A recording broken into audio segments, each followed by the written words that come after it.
नमस्ते सभी को, मैं दीपिका जैन। आज हम सभी कक्षा 10वीं के पाठ 3 के प्रश्न उत्तर हल करेंगे। पाठ 3 जिसका नाम था महर्षि दयानंद, उसी के यहाँ पर प्रश्न उत्तर है। यहाँ सबसे पहला प्रश्न दिया है, एक पदेन उत्तरम लिखत। एक पद में यानी एक शब्द में उत्तर को लिखिए। एक शब्द में ही उत्तर देना है। सबसे पहला प्रश्न दिया है यहाँ पर, दयानंदस्य दयानंद का जन्म कस्मिन यानी कौन से प्रदेश यानी प्रदेश में अभवत यानी हुआ। दयानंद का जन्म कौन से प्रदेश में हुआ? तो इसका उत्तर है गुर्जर प्रदेश है। गुजरात प्रदेश जो था उसमें इनका जन्म हुआ था। तो बस आपको इतना सा आंसर लिखना है, गुर्जर प्रदेश है। दूसरा प्रश्न है, दयानंद कस्मात दयानंद ने किससे बहुविधानी अलग अलग प्रकार के अनेक प्रकार के शास्त्रानी यानी शास्त्रों की अशिक्षत यानी शिक्षा प्राप्त करी या शास्त्र पढ़े। दयानंद ने किससे बहुत सारे शास्त्रों की शिक्षा प्राप्त करी? तो स्वामी स्वामी विरजानंदात, स्वामी विरजानंद से उन्होंने बहुत सारे शास्त्रों की शिक्षा प्राप्त करी थी। इसके बाद तीसरा है, महर्षि कस्य, महर्षि ने किसकी स्थापना यानी स्थापना कृतवान यानी की। महर्षि दयानंद ने किसकी स्थापना की? तो आर्य समाज से, आर्य समाज की स्थापना महर्षि दयानंद ने की थी। चौथा प्रश्न है, दयानंद कयो, दयानंद ने किसकी उन्नतये उन्नति के लिए भारतीय संस्कृति, भारतीय संस्कृति का प्रचारम करोत, प्रचार किया। दयानंद ने किसकी उन्नति के लिए भारतीय संस्कृति का प्रचार किया? तो देश और समाज की उन्नति के लिए। देश समाजयो, देश और समाज दोनों की उन्नति के लिए उन्होंने भारतीय संस्कृति का प्रचार किया था। इसके बाद पांचवा प्रश्न है, दयानंदस्य चरितम, दयानंद का जो चरित्र है केशाम यानी किसके, कृत्य का मतलब होता के लिए, अनुकरणीयम अस्ति, अनुकरणीय है। दयानंद का जो चरित्र है वो किसके लिए अनुकरणीय है? तो भारतीय नाम यानी भारतीयों के लिए अनुकरणीय है, यानी उनके पद चिन्हों पर चल सकते हैं। तो भारतीय नाम भारतीयों के लिए। इसके बाद प्रश्न नंबर दूसरा है, एक वाक्येन उत्तरम लिखत, एक वाक्य में उत्तर दीजिए। पहला प्रश्न है, दयानंदस्य, दयानंद का जन्म नाम किम आसित, क्या था? दयानंद का जन्म नाम क्या था? तो आपको यहाँ पर जो किम है इस किम को हटा देना, इसकी जगह लिखना है मूल शंकर है। मूल शंकर नाम था उनका। तो उत्तर बनेगा पूरा, क्योंकि ये एक वाक्य में उत्तर देना इसलिए पूरा लिखना है। दयानंदस्य जन्म नाम मूल शंकर आसित, दयानंद का जन्म नाम मूल शंकर था। प्रश्न नंबर दूसरा है, संन्यास ग्रहणानंतरम, संन्यास ग्रहण करने के बाद महर्षि केन नामना, किस नाम से प्रसिद्ध यानी प्रसिद्ध हो गए। संन्यास ग्रहण करने के बाद महर्षि किस नाम से प्रसिद्ध हो गए? तो दयानंद सरस्वती इति, दयानंद सरस्वती इस नाम से ये प्रसिद्ध हो गए थे। तो पूरा उत्तर बनेगा, संन्यास ग्रहण अनंतरम महर्षि दयानंद सरस्वती इति नामना प्रसिद्ध। संन्यास ग्रहण करने के बाद महर्षि दयानंद सरस्वती इस नाम से प्रसिद्ध हो गए। तीसरा प्रश्न है, महर्षि केशाम, महर्षि दयानंद जो थे केशाम किसके उद्धार आए, उद्धार के लिए सदैव यानी हमेशा, प्रायतत यानी कोशिश करते रहते थे। तो महर्षि किसके उद्धार के लिए हमेशा कोशिश करते थे? तो केशाम हट जाएगा। केशाम की जगह लिखना है विधवा अबला नाम दलित वर्गा नाम गवामच, विधवा के लिए, अबला जो नारियां होती उनके लिए, दलित वर्ग जो नीची वर्ग के लोग रहते हैं उनके लिए, गवामच और गायों के लिए। तो महर्षि दयानंद ने विधवा अबला दलित वर्ग और गायों के उद्धार के लिए हमेशा वो प्रयास करते थे। चौथा प्रश्न है, दयानंद केसाम प्रचारम अकरो, दयानंद ने केशाम यानी किसका प्रचार किया? तो यह केशाम हट जाएगा, केशाम की जगह आ जाएगा चीरो उपेक्षित वेदानाम। चीर उपेक्षित यानी बहुत समय से जो उपेक्षित वेद थे उनका प्रचार किया। इसके अलावा एक और भी लिख सकते हैं, भारतीय संस्कृति, भारतीय संस्कृति का भी उन्होंने प्रचार किया था। दयानंद जो दोनों उत्तर बनते हैं इसके, जो चीर उपेक्षित वेदों का प्रचार भी किया और भारतीय संस्कृति का भी प्रचार किया था। तो दयानंद ने किसका प्रचार किया? चीर उपेक्षित वेदानाम भारतीय संस्कृति प्रचारम अकरोत। पांचवा प्रश्न है, दयानंद कस्य मूर्ति राशि, दयानंद किसकी मूर्ति थे? तो तो कस्य हट जाएगा, कस्य की जगह लिखना है सत्यस्य धैर्यस्य ब्रह्मचर्यस्य च। दयानंद जो है वह सत्य की, धैर्य की और ब्रह्मचर्य की मूर्ति थे। इसके बाद तीसरा प्रश्न है अधोलिखित यानी नीचे लिखे गए प्रश्नानाम यानी प्रश्नों का उत्तरानि लिखत, उत्तर लिखिए, नीचे लिखे गए प्रश्नों का उत्तर लिखिए। तो यहाँ सबसे पहला प्रश्न दिया है दयानंद, दयानंद किमर्थम किस लिए, स्वगृहम यानी अपने घर को, अत्यजत यानी त्याग दिया।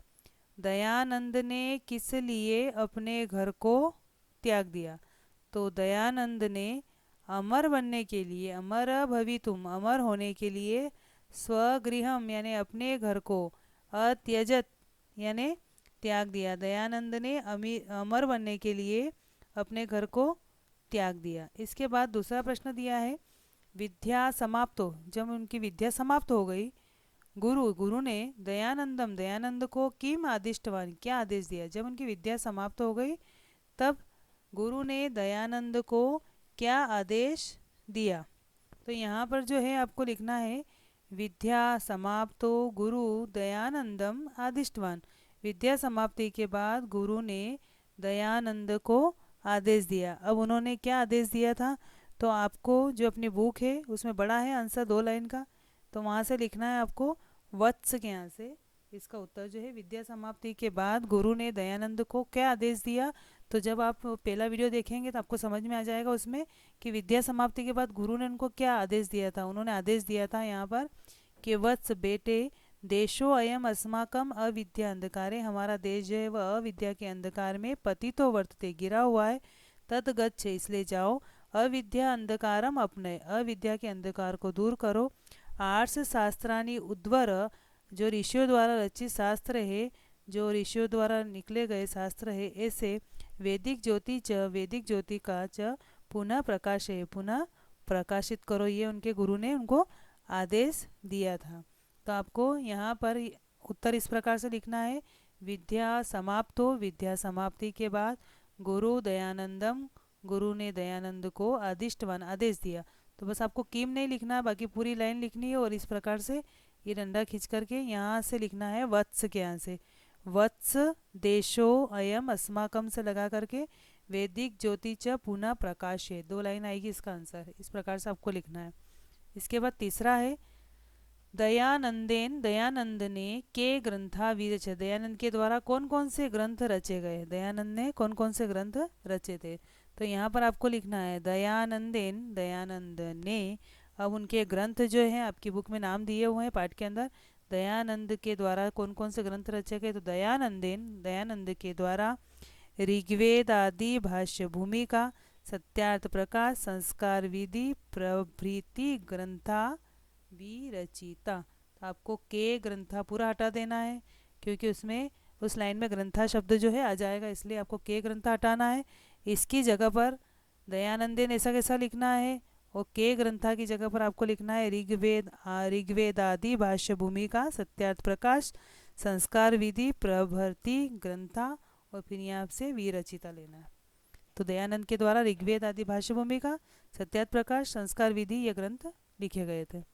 इसके बाद प्रश्न नंबर 4 है प्रदत्त शब्द यानी दिए गए शब्दों से रिक्त स्थान आने रिक्त स्थान की पूर्यत यानी पूर्ति करे। जो यहाँ शब्द दिए गए हैं उनसे आपको रिक्त स्थान की पूर्ति करनी है। तो पहला दिया है महर्षि पूर्णानंद सरस्वती सकाशात, महर्षि पूर्णानंद सरस्वती के पास में क्या किया था, तो संन्यासम अग्रणा संन्यास ग्रहण किया था। दूसरा है दयानंद मानवा नाम, दयानंद ने मानवों के अविद्या अंधकारात अविद्या के अंधकार से उद्रतुम यानी दूर करने के लिए कार्य क्षेत्र में समागत यानी आ गए। दयानंद जो है वो मानवों को अविद्या के अंधकार से दूर करने के लिए कार्य क्षेत्र में लग गए। तीसरा है जना यानी लोग जो हैं वह वेदान यानी वेदों की तरफ प्रत्यागच्छयु वापस लौटे, इति महर्षि संदेश यह महर्षि का संदेश था। चौथा है दयानंद, दयानंद ने दुखानी यानी दुखों को षोडवापी सहन करते हुए कर्तव्य विमुख न जात अपने कर्तव्य से विमुख नहीं हुए। पांचवा है महर्षि यश शरीरेन, महर्षि जो है वो यश शरीर से अमर अस्थि अमर हो गए। महर्षि दयानंद सरस्वती जो है वो अपने यश शरीर से अमर हो गए। इसके बाद दी है यहाँ पर सही जोड़ी। पांचवा प्रश्न है यथा योग्यम योजित, सही जोड़ी जो है वो बनाइए। दयानंद से जन्म, दयानंद का जन्म कब हुआ था? तो 1824 सन में उनका जन्म हुआ था। 1824 ईस्वी में उनका जन्म हुआ। महर्षिना प्रकाशिता, महर्षि के द्वारा क्या चीज़ प्रकाशित की गई? तो वैदिक ज्योति। इसके बाद प्रथम स्वतंत्र भावना, प्रथम स्वतंत्रता की भावना जो है वो दयानंद ने ही जागृत करी। इसके बाद दिया है महर्षि पाखंड उन्मूलनाय, यानी महर्षि ने दिखावा दूर करने के लिए संपूर्ण देशे भ्रमा, भ्राम, यानी महर्षि दयानंद जो है वो दिखावा दूर करने के लिए पूरे देश में घूमे। दयानंद विशेषतः, दयानंद ने विशेष तौर पर अशिक्षित यानी शिक्षा प्राप्त करी। किसकी? योग पद्धति, योग पद्धति की, योग शास्त्रों की शिक्षा विशेष तौर पर उन्होंने प्राप्त करी। इसके बाद छठा प्रश्न दिया है शुद्ध वाक्यानाम समक्षम आम, जो सही है उसके सामने आम, अशुद्ध वाक्यानाम समक्षम, जो अशुद्ध है गलत है उनके सामने न, इति लिखत, इस प्रकार से लिखिए। जो सही है उसके सामने आम और जो गलत है उसके सामने न लिखिए। तो पहला प्रश्न दिया है कथम अहम, यानी किस प्रकार से, अमरो भवेयम, मैं अमर हो जाऊं, इति, इस प्रकार से, महर्षि चिंत्यामास, ऐसा महर्षि सोचते थे कि मैं किस प्रकार से अमर हो जाऊं, तो सोचते थे इसलिए आम, ये वाक्य सही है इसलिए आम। दूसरा दिया है त्रय 80 उत्तरा अष्टादश शततमे 1883 ईस्वी में वर्षे, यानी इस सन में महर्षि न दिवंगत, महर्षि स्वर्ग नहीं सीधा रहते थे, वाक्य गलत है।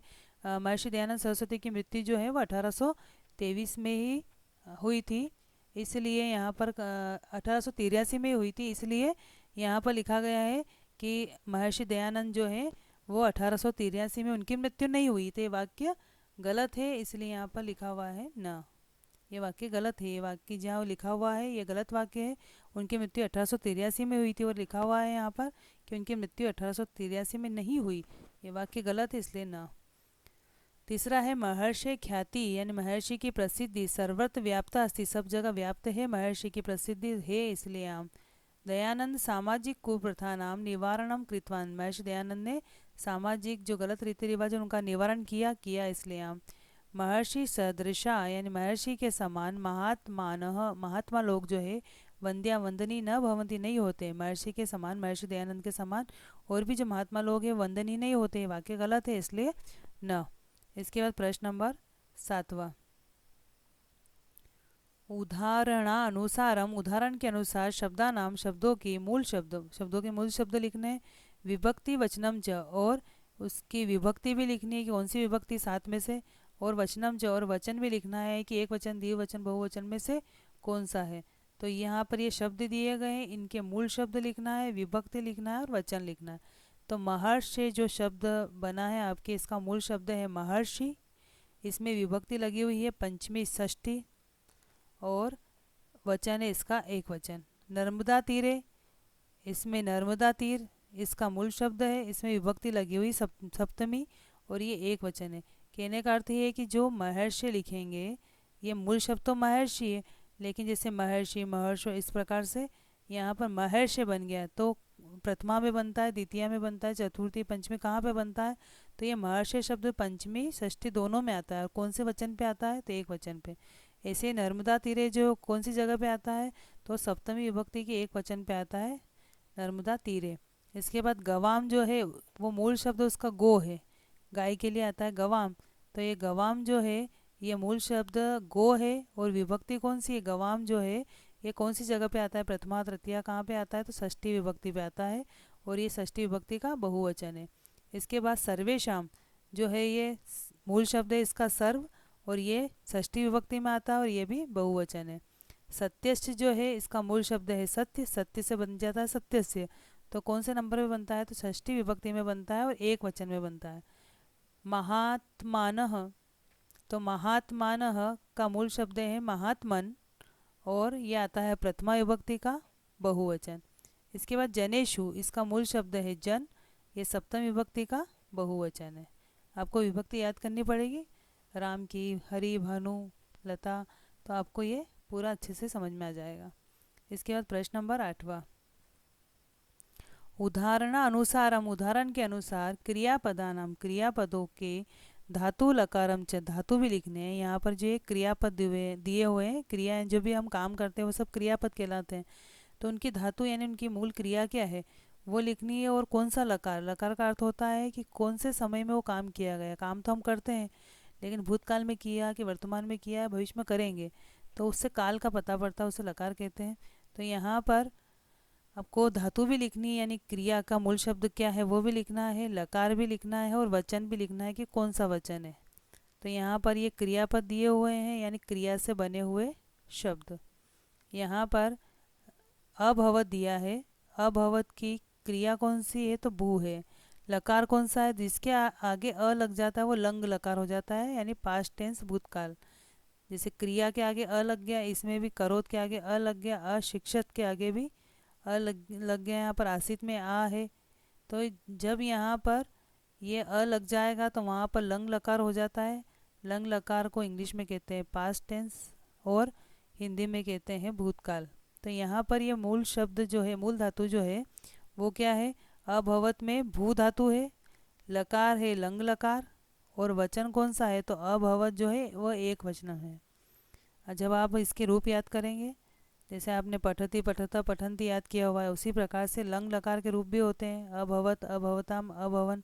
जैसे अभवत कौन से नंबर पे आता है तो ये प्रथम पुरुष का एक वचन पे आता है, तो लंग लकार ये एक वचन है। इसके बाद अकरोत जो है इसकी धातु कौन सी है, क्रिया कौन सी है तो क्री से बनता है अकरोत। और ये लकार कौन सा, लंग लकार और एक वचन। अशिक्षत में शिक्ष धातु है शिक्षा देने के लिए, और ये भी लंग लकार है और ये बहुवचन है। जिसमें त हलंत वाला होगा, आधा होगा, वो एक वचन, और जिसमें बिना हलंत वाला होगा वो बहुवचन। इसके बाद गच्छ, गच्छ जो है गम धातु से बना है, इसका अर्थ होता है जाना। ये लोट लकार में क्योंकि आज्ञा दे रहे, गच्छ यानी जाओ। जैसे उनके गुरु ने महर्षि दयानंद को आज्ञा दी थी कि जाओ और वेदों का प्रचार करो, तो आज्ञा देने के अर्थ में लोट लकार का प्रयोग होता है। तो यहाँ पर गम धातु है, लोट लकार है और वचन है एक वचनम। आसित का मतलब था, ये अस धातु है और ये लंग लकार है क्योंकि भूतकाल है कि था कोई। और इस प्रकार से यहाँ पर अस धातु है, लंग लकार है और एक वचन है। आ गच्छे यू में आ तो एक उपसर्ग है, धातु बीच में रह गई गच्छ, गच्छ का गम यानी गम धातु है इसमें, आ उपसर्ग और गम धातु है। जिसमें एड़ी की मात्रा आ जाती है वो विधिलिंग लकार होता है, इसका चाहिए अर्थ में प्रयोग होता है। आ गच्छे यू यानी लोगों को जो है वेदों की तरफ वापस लौटना चाहिए। तो चाहिए के अर्थ में यहाँ पर विधिलिंग लकार का प्रयोग होता है और ये विधिलिंग लकार का बहुवचन है। इसके बाद प्रश्न नंबर 9, उदाहरण अनुसारम, जो यहाँ उदाहरण दिए गए उनके हिसाब से धातुम यानी क्रिया को प्रत्ययम च और प्रत्यय को पृथक कुरुत अलग अलग करिए। यहाँ पर जो आपके शब्द दिए हुए हैं उनमें से धातु को अलग कर दो, प्रत्यय को अलग कर दो। शब्द में जो प्रत्यय लगा हुआ है उसको अलग करना है। कृतवान में धातु कौन सी, क्री का अर्थ होता है करना, ये सभी धातुएं यानी ये सब क्रिया है। इसके पीछे कौन सा प्रत्यय लगा हुआ है तो कत्वतु, जिसके पीछे भी वान आएगा उसमें क्रिया में जिसके पीछे वान आता है वहाँ पे कत्वतु प्रत्यय होता है। जैसे यहाँ पर अगर हम लिखें पठितवान, गतवान, हसितवान, चलितवान, मिलितवान, तो यहाँ सब में कत्वतु प्रत्यय है क्योंकि आगे जो है क्रिया है। तो यहाँ पे क्री धातु है वो कत्वतु प्रत्यय है। गतः, गतः में गम धातु है और कत प्रत्यय है, जिसके पीछे भी तहता आएगा, जैसे गतः, हसितः, मिलितः, चलितः, तो जिसके पीछे तहता आया उसमें कत प्रत्यय होगा और धातु है गम। प्रणम्य में प्र एक उपसर्ग है, धातु बीच में रह गए नम। तो यहाँ पर जब भी लियप प्रत्यय होता है पीछे यह होगा, पीछे यह है इसका मतलब लियप प्रत्यय है, लेकिन लियप प्रत्यय की पहचान ये है कि आगे इसमें उपसर्ग आ जाता है। तो प्र एक उपसर्ग है, धातु जब भी आएगी वो बीच में रह जाएगी क्योंकि धातु के आगे कौन आ जाता है उपसर्ग। प्र एक उपसर्ग है, धातु बीच में रह गई नम, पीछे यह आया है तो लियप प्रत्यय, तो प्र प्लस नम, तो प्र उपसर्ग नम धातु और लियप प्रत्यय। इसमें लियप का ल कट जाता है, प कट जाता है, जुड़ते समय य जुड़ता है। इसमें कत में क कट जाता है जुड़ते समय त, और कत्वतु में पूरा कत्वतु हट करके वान जुड़ता है। उद्धृतुम में उत एक उपसर्ग है, ध्री धातु है, पीछे तुम आया इसलिए प्रत्यय का नाम है तुमुन। पठितुम, हसितुम, गंतुम, चलितुम, दृष्टुम, इन सब में तुमुन प्रत्यय होता है। तो उद धृतुम में उत एक उपसर्ग है, ध्री धातु है और तोमुन प्रत्यय है। इसके बाद वी चरण में वी एक उपसर्ग है, चर का मतलब होता है चरना या चलना, घूमना। तो यहाँ पर वी एक उपसर्ग है, चर एक धातु है और जिसके पीछे भी अन की आवाज़ आती है वहाँ पे क्षत्रिय प्रत्यय होता है, जैसे पठन, गछन, मनन, हसन। तो यहाँ पर अन की आवाज़ आ रही इसलिए क्षत्रिय प्रत्यय है। इसके बाद प्रश्न नंबर 10वां, उदाहरणानुसारम, उदाहरण के अनुसार संधि विच्छेदम कृत्वा, संधि विच्छेद को करते हुए संधि नाम लिखा, संधि का नाम लिखिए। पहला दिया है यहाँ पर पितृव्यो अपि, तो यहाँ पर पितृव्य अलग हो जाएगा और अपि अलग हो जाएगा। तो जो ओ है इसका विसर्ग बन जाता है, पितृव्य। और ये दिख रहा है आपको एस जैसा, इसका नाम है अवग्रह। पढ़ते समय इसको अ ही पढ़ना है, तो अपि अलग हो जाएगा, पितृव्य अलग हो जाएगा। ओ की मात्रा बची, ओ की मात्रा विसर्ग में बदल जाएगी, विसर्ग में बदली इसलिए संधि का नाम है विसर्ग संधि। सदैव, सदैव में एव का मतलब होता है ही, एव अलग हो जाएगा, बचेगा सदा। तो सदा प्लस एव, जब भी यहाँ प्लस के बाद में ए आता है और जोड़ने पर उसकी मात्रा आई में हो जाती है, वृद्धि हो जाती है, क्योंकि एडी की एक मात्रा होती है, एनक की दो मात्रा होती है। प्लस के बाद ए आया और जोड़ने पर उसका आई बना देंगे, वृद्धि कर देंगे, इस संधि का नाम है वृद्धि संधि। प्रत्या आगच्छेयु, तो प्र जैसा था वैसा ही आ जाएगा। ये त तरबूज का आधा है और यह यति का जो है पीछे आगच्छेयु जैसे बाहर निकालेंगे, इसमें से आ की मात्रा ये य हो जाएगा आधा। यण संधि में आधा य पहले ई की मात्रा होती है, तो ये त तरबूज का जो आधा है इसमें ई की मात्रा जुड़ जाएगी, तो ये बन जाएगा प्रति। और आगच्छेयु, प्रति प्लस आगच्छेयु, प्लस के पहले ई की मात्रा जब भी आती है तो संधि का नाम होता है यण संधि। इसके बाद है मूर्ति रासित, यहाँ पर मूर्ति अलग हो जाएगा, आसित अलग हो जाएगा। मूर्ति रासित, रा दिख रहा है तो इस रा और र में से आ की मात्रा बाहर निकलेगी, आसित। फिर मूर्ति बचा और यहाँ पर ये र आ की मात्रा जैसे बाहर निकलेगी र हो जाएगा आधा, तो आधा र यहाँ विसर्ग में बदल जाएगा, तो विसर्ग में बदला इसलिए संधि का नाम है विसर्ग संधि। महर्षिना अस्माकम, महर्षिना अस्माकम, यहाँ महर्षि जैसा था वैसा ही, फिर यहाँ ना अस्माकम, तो महर्षिना अस्माकम में ना अलग हो जाएगा, अस्माकम बाहर निकल गया, तो यहाँ पर आ की मात्रा और इधर आ और अ दोनों मिलके वापस यहाँ आ बना, दीर्घ बना, इसलिए संधि का नाम है दीर्घ संधि। इस प्रकार से आपके इस पाठ के प्रश्नोत्तर पूरे हुए। आप वीडियो के माध्यम से पूरे प्रश्नोत्तर को याद करने की कोशिश करें। धन्यवाद।